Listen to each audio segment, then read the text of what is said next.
नमस्कार, स्वागत है आपका एबीपी गंगा में। मैं अवधेश। उत्तराखंड प्राइम की शुरुआत करते हैं। उत्तराखंड में बारिश ऐसी बरसी कि नदियों का जलस्तर बढ़ गया। रुद्रप्रयाग में मंदाकिनी नदी का जलस्तर बढ़ने से एक वाहन बीच नदी में ही फंस गया।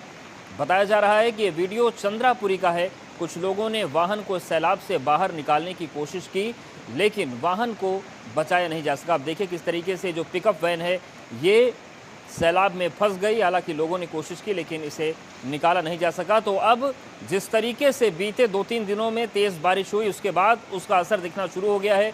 रुद्रप्रयाग में मंदाकिनी नदी का जलस्तर एकदम तेज़ी के साथ बढ़ा और आप देखिए किस तरीके से सैलाब बह रहा है, उफन रही है नदी और इसी में एक वाहन भी फंस गया। रोहित डिमरी हमारे साथ जुड़ गए। रोहित, जिस तरीके से वाहन फंसा हुआ नजर आ रहा है, किसी की इसमें जान तो नहीं गई?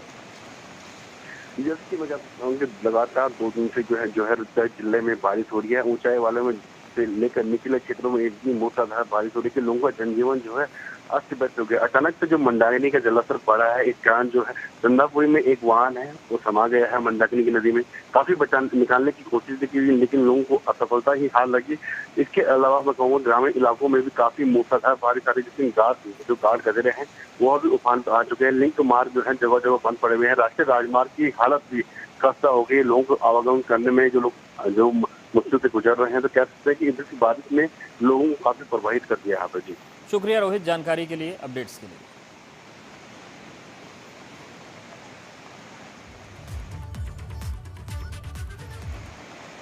तो ये तस्वीर आपको दिखा रहे हैं, मंदाकिनी का जलस्तर बढ़ा है और इसमें एक वाहन फंस गया। तेज बारिश के बाद एकदम से मंदाकिनी नदी का जलस्तर बढ़ गया। पहले ही लग रहा था कि ताउते तूफान उत्तराखंड में कुछ बड़ी तबाही ला सकता है। मौसम का मिजाज ऐसा बदला कि पहाड़ों में बर्फबारी, बारिश के बाद बर्बादी नजर आने लगी। और आप देखिए एक और बारिश से नदी नाले उफान पर है। तो वहीं जोशी मठ के पास भारी बारिश के चलते बद्रीनाथ में आर्मी हेलीपैड के पास नाले के ऊपर ग्लेशियर खिसकता हुआ दिखा। आप भी देखिए किस तरीके से नाले में बर्फ खिसक रही है। ये तस्वीरें टीवी पर भले ही देखने में अच्छी लगती हों, लेकिन जो लोग वहां पर होते हैं उनके लिए खौफ का सबब बनती हैं और यही बड़ा होकर एवलांच हो जाता है जो तमाम जिंदगियों को दफन कर देता है। देखिए किस तरीके से जो नाला बह रहा है वहां से बर्फ का पूरा सैलाब नीचे गिरता हुआ नजर आया।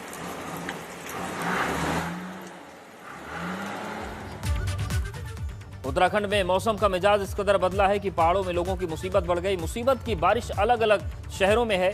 8 तस्वीरें आपको हम दिखाते हैं। सबसे पहली तस्वीर मसूरी की। मसूरी में हाईवे पर मलबा गिरा, जिसके बाद घंटों तक रोड बाधित रही। तो वहीं टिहरी में भी नेशनल हाईवे पर पहाड़ी से मलबा गिरा।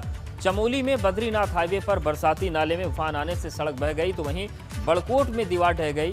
उधर बारिश की वजह से हल्द्वानी में गौला नदी का जलस्तर बढ़ गया, जिससे प्रशासन ने नदी किनारे अलर्ट जारी कर दिया है। विकासनगर में मुसीबत की बारिश ऐसी बरसी कि मातम में बदल गई। उधर प्रदेश से बारिश से हुई तबाही की ऐसी ही तस्वीरें सामने आई।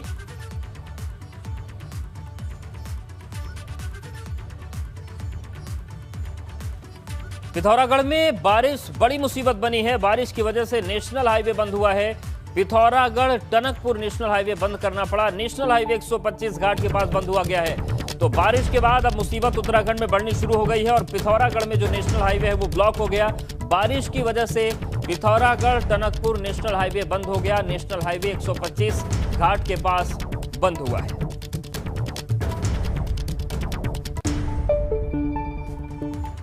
और विकासनगर में बारिश का कहर देखने को मिल रहा है। बारिश की वजह से भूस्खलन से 3 मकान मलबे में दब गए। मलबे में दबकर 2 लड़कियां और 1 लड़के की मौत हो गई। मौके पर पहुंची पुलिस और एसडीआरएफ टीम ने मलबे से 3 शव बरामद किए। भूस्खलन की वजह से 5 लोग घायल भी हो गए।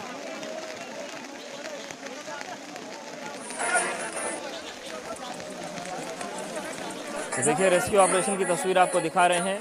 3 लोगों की मौत हुई है मलबे में दबकर। तो उत्तराखंड पर ये भारी बारिश भारी पड़ रही है।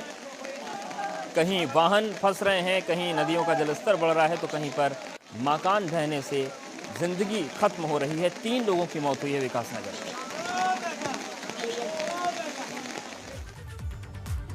उधर अल्मोड़ा में मूसलाधार बारिश की वजह से एक मकान क्षतिग्रस्त हो गया। बताया जा रहा है कि बारिश बहुत तेज थी और इसी दौरान मकान ढह गया। गनीमत रही कि आसपास के लोगों की सूझबूझ की वजह से जनहानि नहीं हुई, मगर इस घर में रहने वाले लोग बेघर जरूर हो गए। उन्होंने पड़ोसी के घर में जाकर शरण लिया। आप देखिए, मकान का एक हिस्सा गिरा। हालांकि गनीमत की बात यह रही कि लोग वक्त रहते इससे बाहर आ गए। तो मकान काफी पुराना भी लग रहा है देखने में, लेकिन तेज बारिश के बाद इसका एक हिस्सा ढह गया।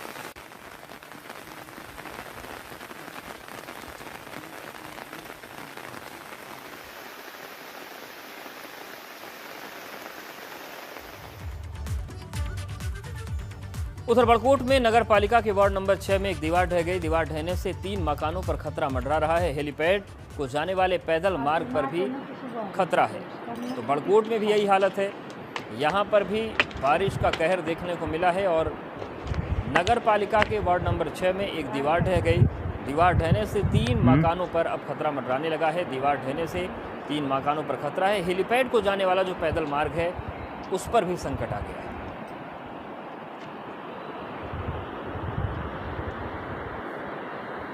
तो बड़कोट की तस्वीर है, दीवार गिरी और उसके बाद 3 मकान उसकी जद में आ गए।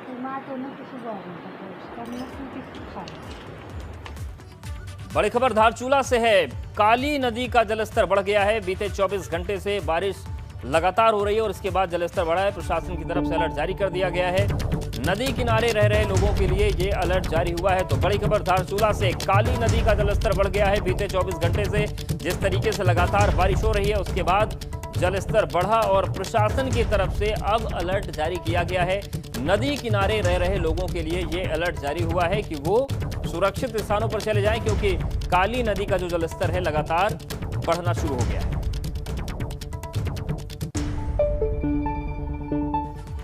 और चमोली में भारी बारिश की वजह से बद्रीनाथ हाईवे पर सड़क क्षतिग्रस्त हो गई। लामबगड़ में खचड़ा नाले के उफान पर आने से बद्रीनाथ नेशनल हाईवे का करीब 50 मीटर हिस्सा बह गया है, जिस वजह से इस मार्ग पर वाहनों की आवाजाही बाधित है। नाले के उफान पर आने से एक ट्रक भी फंस गया। गनीमत रही कि ट्रक चालक ने कूदकर किसी तरीके से अपनी जान बचा ली। तो चमोली की आप तस्वीर देखिए किस तरीके से पूरा सैलाब बह रहा है पानी का, और इसी सैलाब के बीच एक ट्रक भी फंस गया। हालांकि गनीमत यही रही कि ट्रक चालक ने सूझबूझ दिखाई और वक्त रहते वो ट्रक से बाहर हो गया, जान बच गई।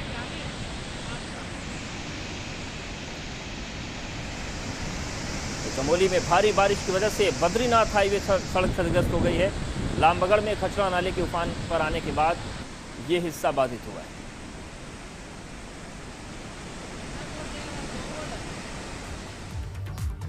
और पहाड़ों में हुई मूसलाधार बारिश से ऋषिकेश बद्रीनाथ नेशनल हाईवे और चंबा धरासू राष्ट्रीय नेशनल हाईवे पर मलबा गिरा है। बड़े बोल्डर और मलबा आने से हाईवे कई जगह बाधित है।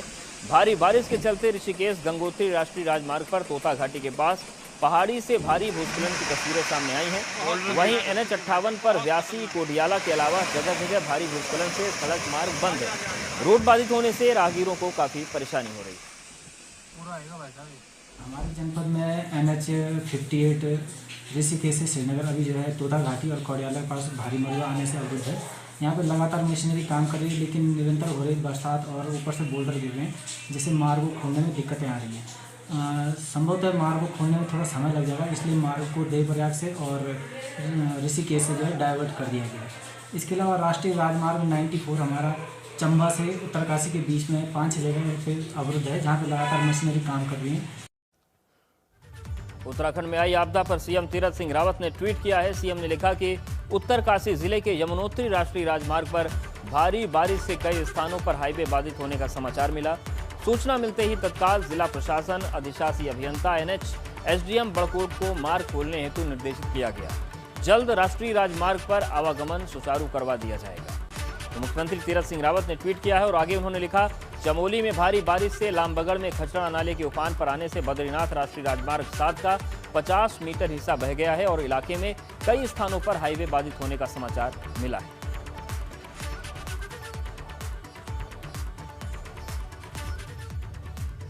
पहाड़ों की रानी मसूरी में बारिश के चलते जनजीवन काफी प्रभावित हुआ है। यहां पर लगातार बारिश ने लोगों की परेशानी को बढ़ाने का काम किया। ये तस्वीरें मसूरी देहरादून मार्ग पर गलोगी पावर हाउस के पास की हैं।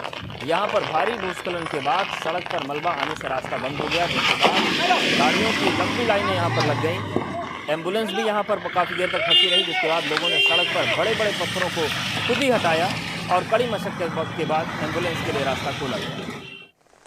और ले ये पूरा आ रहा वीडियो बनाए इसकी बना रहा। तो देखिए, दो तस्वीरें आपके सामने हैं।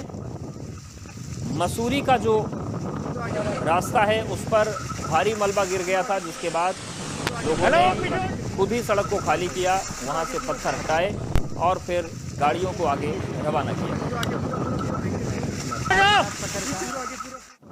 भाई साहब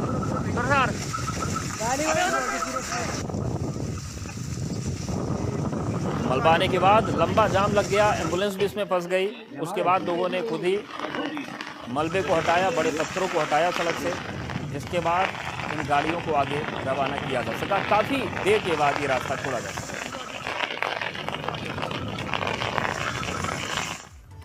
उत्तराखंड में पिछले 2 दिनों से लगातार हो रही बारिश से नदियों का जलस्तर बढ़ गया है। हल्द्वानी में भी गौला नदी का जलस्तर बढ़ गया, जिससे प्रशासन ने नदी किनारे रह रहे लोगों को अलर्ट कर दिया है।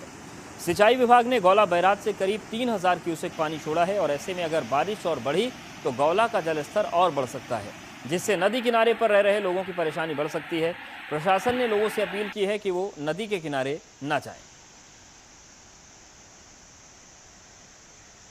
सिंचाई विभाग ने हमें अवगत कराया है कि बांध में बहुत ज़्यादा पानी है। 3000 क्यूसेक पानी उन्होंने छोड़ा है। आगे और पानी जो है 10,000 क्यूसेक तक की संभावना है। अगर सतत बारिश रहेगी तो छोड़ा जाएगा। इसके परिप्रेक्ष्य में हमने अपनी पूरे तंत्र को सक्रिय कर दिया है। पूरा जो हमारा फील्ड कार्मिक है उसको बता दिया है, जनप्रतिनिधियों को अवगत करा दिया है। नदी के आसपास जो भी लोग रहते हैं उनको सतर्कता बरतने के निर्देश दे दिए गए हैं।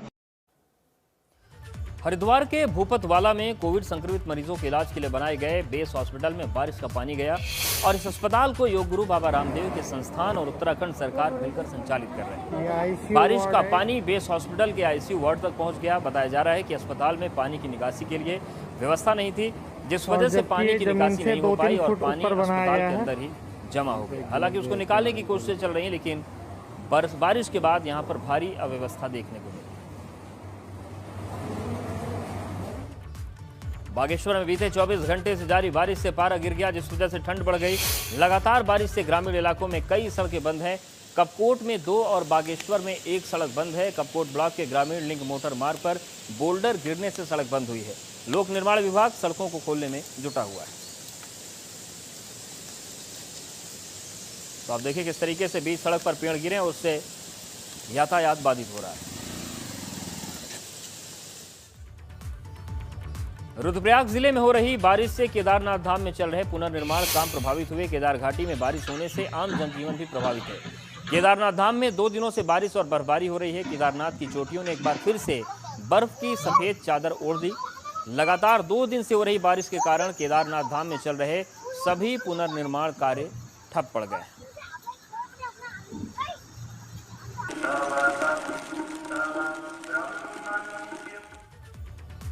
और अब उत्तरकाशी की तस्वीर भी दिखाते हैं आपको। यहाँ पर बीते 40 घंटों से बारिश हो रही है। लगातार हो रही बारिश रुकने का नाम नहीं ले रही। उच्च हिमालय क्षेत्र में लगातार कल से हो रही बारिश ऐसे ही चलती रही तो दोपहर तक गंगोत्री धाम में बर्फबारी का सिलसिला शुरू होने का अनुमान जताया जा रहा है। हालांकि जिले का आपदा प्रबंधन विभाग अलर्ट मोड पर है, लेकिन माना जा रहा है कि अगर ऐसे ही बारिश होती रही तो फिर बर्फबारी की संभावना बढ़ जाएगी।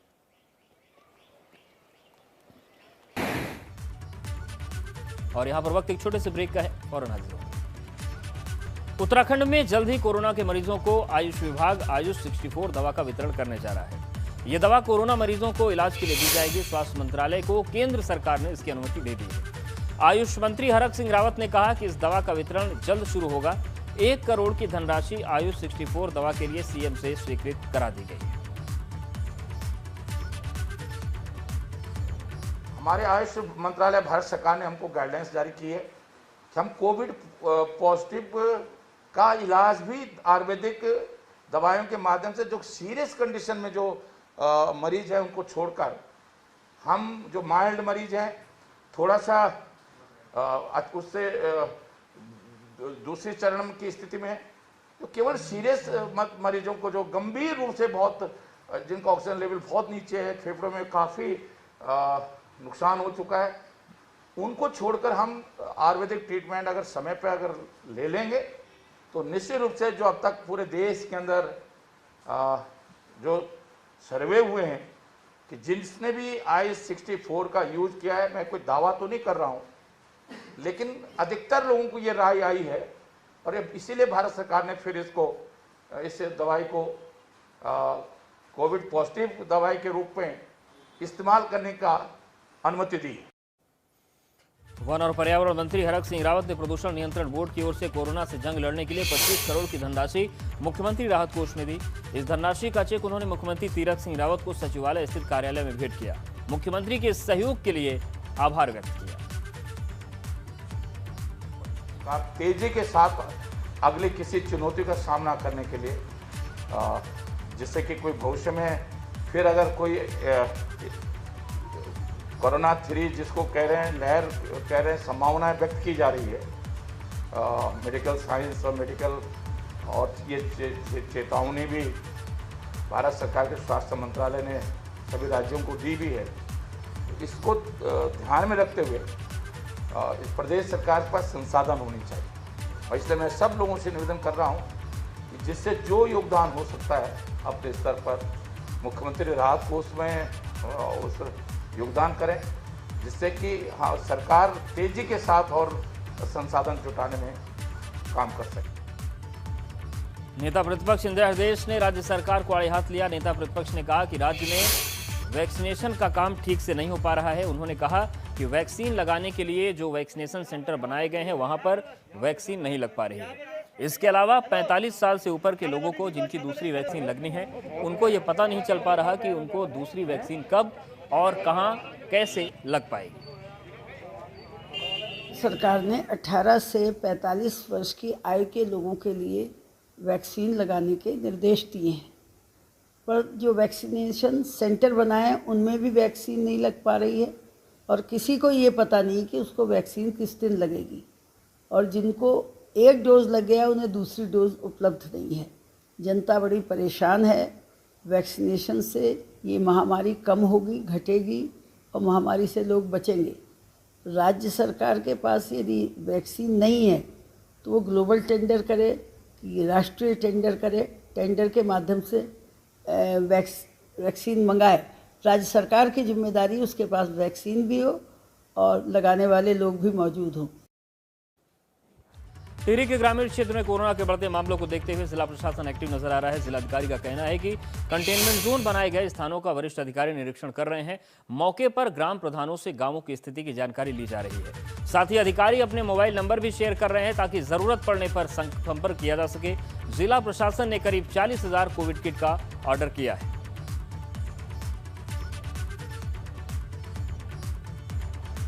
नैनीताल में खराब मौसम ने वैक्सीनेशन के लिए आने वाले युवाओं के पैर थाम दिए। स्वास्थ्य विभाग को अब फोन करके इन युवाओं को बुलाना पड़ रहा है। बीते कुछ दिनों से युवाओं का वैक्सीनेशन कार्यक्रम चल रहा है। सैकड़ों की संख्या में युवा वैक्सीनेशन सेंटर में वैक्सीन लगाने पहुंच रहे थे, मगर बुधवार को दिन भर बरसात के बाद टीकाकरण प्रभावित हुआ है और अब उन्हें फोन किया जा रहा है कि वो आ जाए, लेकिन भौगोलिक स्थितियां ऐसी है कि वो नहीं आ पा रहे।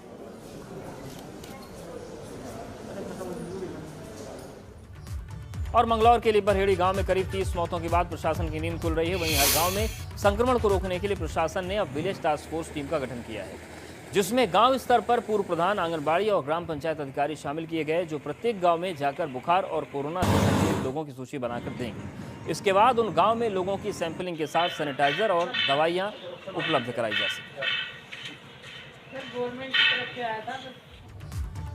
रुद्रप्रयाग में अब बच्चों में भी कोरोना के मामले लगातार बढ़ रहे हैं। 14 साल के बच्चे भी कोरोना संक्रमित हो रहे हैं। स्वास्थ्य विभाग के आंकड़ों के मुताबिक जिले में 274 बच्चे कोरोना संक्रमित हैं, जिससे 71 बच्चे अभी होम आइसोलेशन में हैं।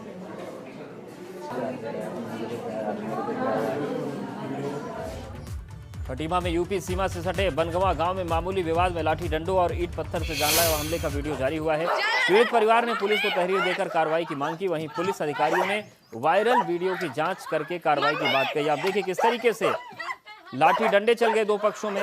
हालांकि इस वीडियो के आधार पर पुलिस कह रही है कि जांच करेंगे।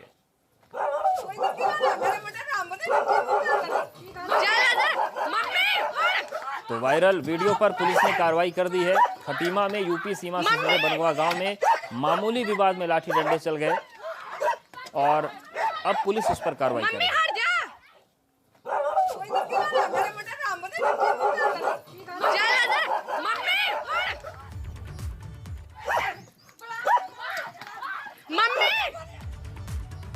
द्वितीय केदार कहे जाने वाले भगवान मद महेश्वर के कपाट खोलने की प्रक्रिया शुरू हो गई। शीतकालीन गद्दी स्थल ओंकारेश्वर मंदिर में पौराणिक परंपराओं के साथ तैयारियां शुरू हो चुकी हैं।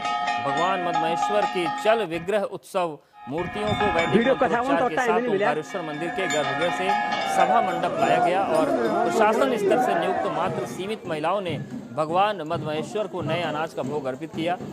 22 मई को भगवान मद महेश्वर की डोली ऊखी मठ से अपने धाम के लिए रवाना होगी, जबकि 24 मई को कपाट खुलेंगे।